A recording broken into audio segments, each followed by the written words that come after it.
अर्णोराज। अजयराज के बारे में कहा जाता है कि अजयराज अपने अंतिम समय में संन्यास ले लेते हैं, अपने पुत्र अर्णोराज को ये सौंप देते हैं। पुष्कर के आसपास में जंगल हुआ करता था, पुष्कर के आसपास के जंगलों में चले गए थे। हम पढ़ते हैं कि सनातन संस्कृति कहती है कि ब्रह्मचर्य, गृहस्थ, वानप्रस्थ और संन्यास आश्रम की व्यवस्था करती है, और अंतिम समय में व्यक्ति समाज से पूरी तरीके से कट के जंगलों के अंदर जाके ध्यान मग्न हो जाया करता था, सांसारिक मोह माया से अपने को अधिकाधिक दूर करने का प्रयास किया करता था। ऐसा कुछ अजयराज ने किया और अपने बेटे अर्णोराज को शासन देकर यहां से चले गए। चूंकि तुर्कों के लगातार उधर से अटैक होते जा रहे हैं, गोविंद थर्ड फरिश्ता के अनुसार उनको मारवाड़ के अंदर रोक देता है। अजयराज उन गर्दन मतंगों को हराता है, पर वो भी हार मानने वाले कहां थे, वो गाजी थे। उनका उद्देश्य धर्म का प्रचार प्रसार करना था, और ऐसे उद्देश्यों के लिए वो बार बार आना पसंद करते थे। एक बार फिर वो लोग अजमेर तक आ जाते हैं। अजमेर में अर्णोराज उन्हें भयंकर भयंकर तरीके से हराता है। अजमेर की वह भूमि 1135 ईस्वी में जहां पर उसने तुर्कों की सेना को हराया था, उन तुर्कों के रक्त से लाल हो गई थी। भागते हुए तुर्कों को इस गर्मी सहन नहीं कर पाए थे और उनकी मृत्यु हो गई थी। रेत के दौरों में पड़ी हुई उनकी लाशें ग्रामीणों ने बाद में जला दी थी। भयंकर रक्तपात वाला युद्ध हुआ था जब वो तुर्कों को हरा देता है 1135 में। जिस स्थान पर वो युद्ध हुआ था, चूंकि वह भूमि रक्त से लाल हो गई थी, इसलिए उस भूमि को धोने के लिए, उसे स्वच्छ करने के लिए वहां पर एक झील का निर्माण करवाया गया, जिसको हम आना सागर झील के नाम से जानते हैं। उन्हें आना जी कहा जाता था। अर्णोराज का नाम आना जी तो अपने ही बना दें, चलते ही बना दें अपने। तो आना जी ने अजमेर में वह झील बनाई जो आना सागर झील है, जहां पर चंद्रा नदी का पानी इकट्ठा किया जाता था। पुष्कर के जंगलों की तरफ से कोई चंद्रा नदी आती थी, उसका पानी इस झील के अंदर डाला गया। क्यों ऐसा किया गया? क्योंकि इसने इसी स्थान पर तुर्कों को हराया था।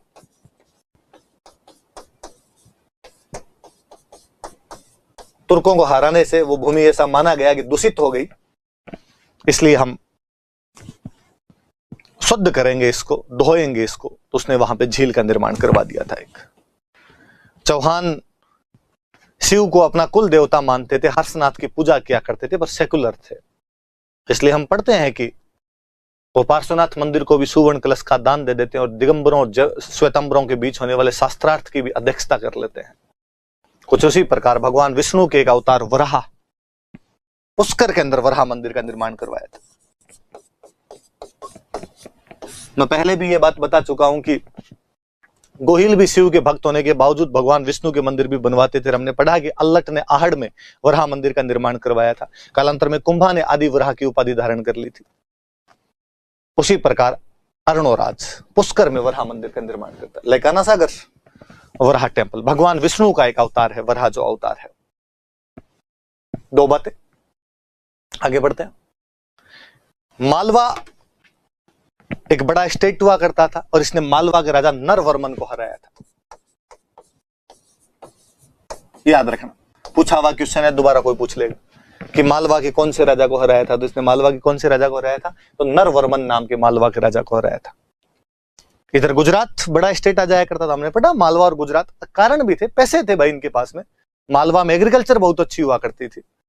अपने में जो बता रहा था कि 28 साल जमाना, 63 साल अकाल और 1 साल तो छपनीय काल जैसा काल पड़ता था। तो जो अकाल पड़ा करते थे, तो अपने वाले तो सारे जाति मालवा थे। आज भी पश्चिमी राजस्थान में वे लोग जिनके पास पशु हैं, उनके लिए मालवा का रास्ता पगडंडी है। वो तो शॉर्ट तरीके से आप अपने उन्हीं रास्तों से आज दिन तक जाते रहे हैं। तो इस वजह से गुजरात अरब सागर के तट पर बसा हुआ विदेशी व्यापार का मुख्य केंद्र था। जिसके पास व्यापार हाथ में होगा वह देश अपने आप प्रगति कर जाएगा। इसलिए गुजरात हमेशा प्रगतिशील हुआ करता था। गुजरात पर महान चालुक्यों का राज था और चालुक्यों के भी एक महान राजा इस समय राज कर रहे थे, सिद्धराज जयसिंह।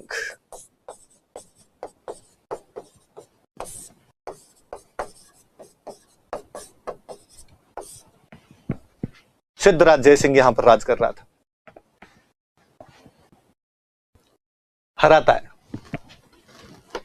सिद्धराज जयसिंह को हरा देता है और हराने के बाद में सिद्धराज जयसिंह संधि करता है इससे और अपनी बहन की शादी इसके साथ कर देता है, कांचन देवी।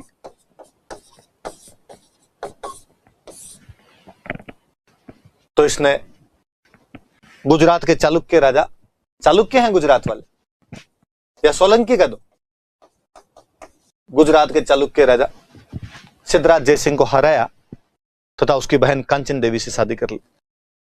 पर सिद्धराज जयसिंह भी कहां चुप बैठने वाला था, उसने थोड़े दिनों में वापस अटैक किया।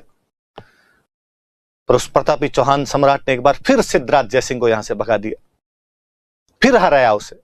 इस बार उसकी बेटी से शादी की। सोच में मत पड़ना, पहले राजा महाराजाओं में से शादियां हो जाया करती थी। देवल देवी,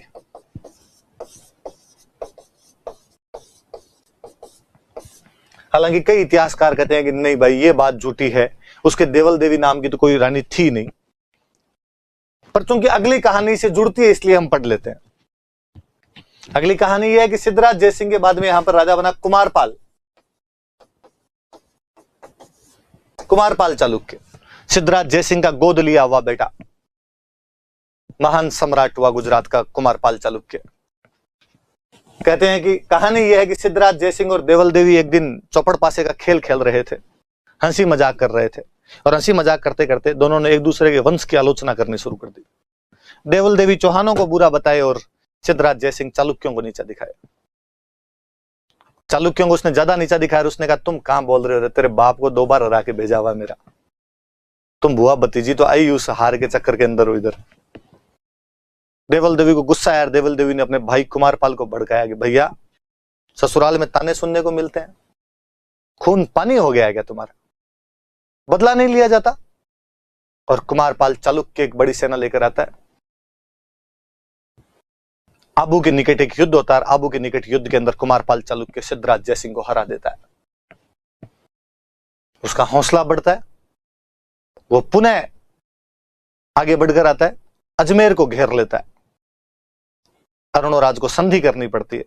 संधि में जो हारे वो तो अपनी पुत्री की शादी करे, इस बार उल्टा हुआ। अरुणोराज ने अपनी बेटी जालहन देवी की शादी इसके साथ की।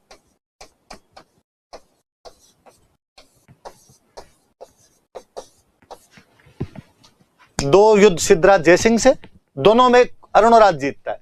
इनके अंदर सिद्धराज जयसिंह हारा है। सिद्धराज जयसिंह हारा है, एक बार अपनी बहन कांचन देवी की और एक बार अपनी बेटी देवल देवी की शादी करनी पड़ी उसे अरुणोराज के साथ में। इधर कुमारपाल जीता है और इस बार अरुणोराज की बेटी जालहन देवी से शादी करके वापस जाता है। मैं इस कहानी को थोड़ा और आगे बढ़ाऊं तो इसी समय कुमारपाल चालुक्य अजमेर जीतने के बाद चित्तौड़ जाता है और चित्तौड़ में त्रिभुवन नारायण मंदिर का नाम बदलकर समिधेश्वर कर देता है, जिसके लिए हम पढ़ते हैं कि कालांतर में मोकल ने उसका पुनर्निर्माण करवाया था, इसलिए उसको मोकल जी का मंदिर भी कहा जाता है।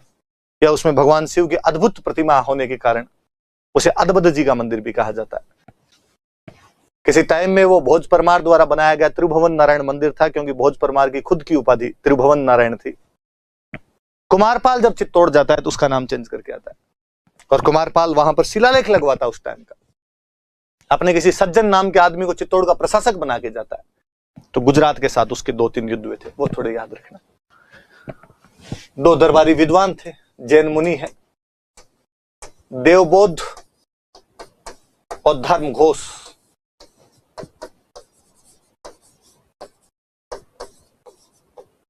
जैनों की खूब ही रखता था अरुणोराज भी, और जैनों की एक शाखा होती है खरतरगच्छ।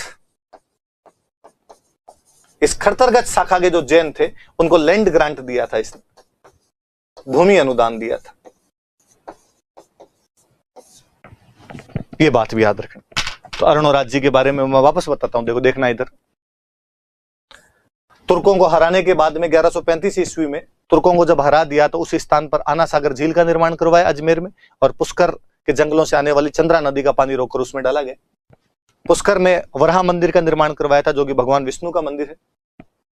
मालवा के राजा नरवर्मन को हराया। गुजरात के राजा सिद्धराज जयसिंह को हराकर गुजरात की राजकुमारी कांचन देवी से विवाह किया।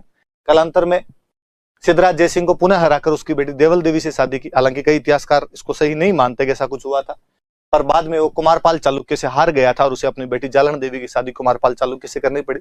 कुमारपाल चालुक्य इस समय चित्तौड़ के अंदर गया था और भोज परमार द्वारा बनाए गए त्रिभुवन नारायण मंदिर का नाम बदलकर समिधेश्वर मंदिर कर देता है और वहां पर इस आशय का एक अभिलेख भी लगवाता है। ये इतनी बात है। और अरुणराज के दरबार में देवबोध और धर्मघोष जैसे विद्वान थे। खड़तरगच्छ संप्रदाय के जो जैन होते हैं उसको उन्होंने लैंड ग्रांट दिया था या भूमि अनुदान दिया था। इतनी बातें आप याद रखना। ये बातें आगे वाली बातें हम कल पढ़ेंगे।